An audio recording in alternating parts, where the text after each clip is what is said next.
প্ৰথমতে বাৰপুজীয়া গৰালি গাঁৱৰ এই পালনাম ক্ষেত্ৰলৈ সকলোকে স্বাগত জনাইছোঁ। আপোনালোকতো মই স্বাগতম জনাইছোঁ।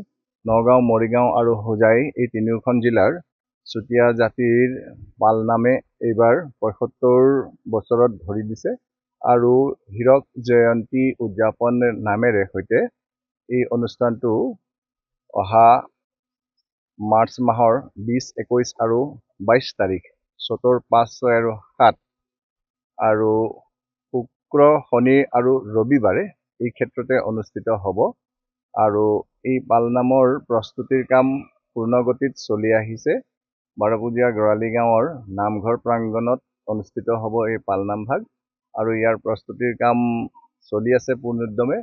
এইফালে আপোনালোকে পিছফালে দেখিব পাৰিছে চাগে, সেইফালে ডাঙৰকৈ ভোজনালয়ৰ ব্যৱস্থা কৰা হৈছে আৰু ইয়াৰ পিছফালে ৭৫ সংখ্যক পালনাম উপলক্ষে ৭৫খন ধৰ্মধ্বজা উত্তোলন হ'ব আৰু নামঘৰ প্ৰাংগণটো সুন্দৰভাৱে সজাই পৰাই তোলা হৈছে। সকলো ভক্তপ্ৰাণ ৰাইজক আমি এই ক্ষেত্ৰলৈ আহিবলৈ আমন্ত্ৰণ জনাইছোঁ চেনেলৰ জৰিয়তে।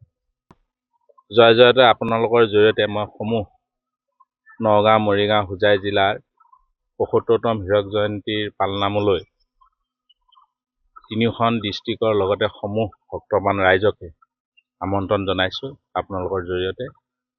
৫, ৬, ৭ চ'ত, 20, 21, 22 মাৰ্চ, শুক্ৰ, শনি, দেও এই তিনিও দিনে আমি কাৰ্যসূচী হাতত লৈছোঁ। এই কাৰ্যসূচীত আমি প্ৰায় 10,000 ভক্তপ্ৰাণ ৰাইজৰ সমাগম হ'ব, উপস্থিত হ'ব বুলি ভাবিছোঁ। গতিকে আমি তিনিও দিনে এটা সুন্দৰ পৰিৱেশেৰে আমি এই মহাপালনাম ভাগ আয়োজন কৰিছোঁ আৰু এই তিনিও দিনে আমাৰ গৰালি গাঁও নামঘৰত উলহ মালহেৰে ভৰপূৰ হৈ সকলো ভক্তপ্ৰাণ ৰাইজ আহি আমাৰ ইয়াত পদধূলি দিবহি। গতিকে তেখেতলোকৰ পদধূলি আমি শিৰত লৈ এই মহাপালনাম ভাগ যাতে সুন্দৰ পৰিৱেশেৰে যাতে পালন কৰিব পাৰে, তাৰে আমি ভগৱন্তৰ ওচৰত কামনা কৰিছোঁ।